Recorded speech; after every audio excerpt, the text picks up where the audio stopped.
अस्सलामुअलैकुम वरहमतुल्लाहि वबरकातुहू। आज से हम सीरतुन्नबी का सिलसिला शुरू कर रहे हैं, जो कि किस्तवार आप तक पहुंचता रहेगा इंशाअल्लाहुल अज़ीज़। इस सिलसिले से आपको बहुत सी मालूमात मिलेंगी। उससे पहले अगर आपने अब तक चैनल को सब्सक्राइब नहीं किया तो हमारे चैनल दीन दुनिया रहबर को सब्सक्राइब कीजिए और बेल नोटिफिकेशन को प्रेस करना मत भूलिएगा, ताकि हमारे आने वाली हर वीडियो को नोटिफिकेशन सबसे पहले आपको मिल सके। हज़रत इब्राहीम अलैहिस्सलाम के बेटे हज़रत इस्माईल अलैहिस्सलाम के 12 बेटे थे। इनकी नस्ल इस कदर हुई कि मक्कातुल मुकर्रमा में न समा सकी और पूरे हिजाज में फैल गई।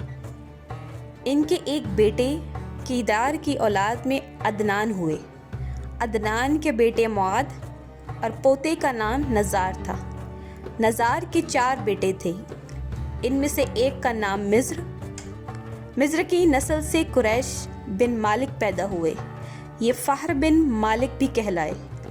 कुरैश की औलाद बहुत हुई। इनकी औलाद मुख्तलिफ कबीलों में बट गई।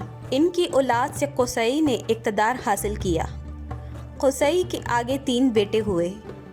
इनमें से एक अब्द मुनाफ थे, जिनकी अगली नस्ल में हाशिम पैदा हुए। हाशिम ने मदीना के एक सरदार की लड़की से शादी की। इनके यहाँ एक लड़का पैदा हुआ। इसका नाम शैबा था। ये पैदा ही हुआ था कि हाशिम का इंतकाल हो गया।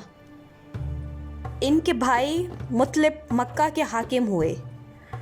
हाशिम का बेटा मदीना मुनव्वरा में परवरिश पाता रहा। जबकि मुतलिब को मालूम हो गया कि वो जवान हो गया है, तो भतीजे को लेने के लिए ख़ुद मदीना गए।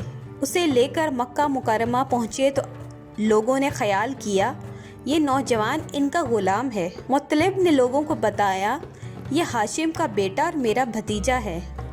इसके बावजूद लोगों ने इस मुतलिब का ग़ुलाम ही कहना शुरू कर दिया।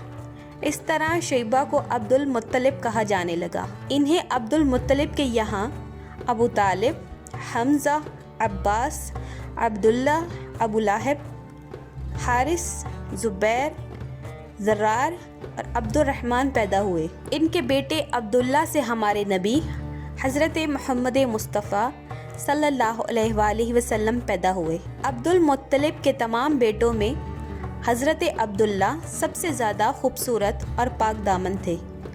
अब्दुल मुत्तलिब को ख्वाब में ज़मज़म का कुआं खोदने का हुक्म दिया गया, यानी हज़रत इस्माईल अलैहिस्सलाम के कुएं को।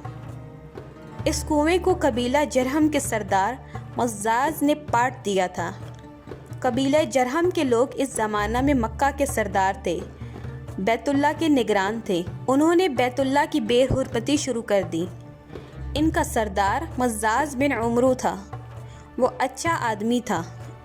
इसने अपने कबीले को समझाया कि बैतुल्ला की बेहुरमती ना करो, मगर इन पर असर ना हुआ।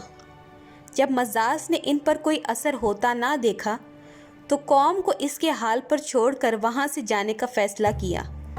उसने तमाम मालो दौलत, तलवारें और ज़रहें वग़ैरह खाना काबा से निकाल कर ज़मज़म के कुएं में डाल दी और मट्टी से इसको पाट दिया। कुआं इससे पहले ही खुश्क हो चुका था। अब इसका नामो निशान मिट चुका था। मुद्दतों ये कुआं बंद पड़ा रहा। इसके बाद बनु खज़ा ने बनु जरहम को वहाँ से मार भगाया। बनु खज़ा और कुसई की सरदारी का ज़माना इसी हालत में गुज़र गया। कुआं बंद रहा, यहाँ तक कि कुसई के बाद अब्दुल मुत्तलिब का ज़माना आ गया। उन्होंने ख्वाब में देखा कि ख्वाब में इन्हें ज़मज़म के कुएं की जगह दिखाई गई और इसके खोदने का हुक्म दिया गया।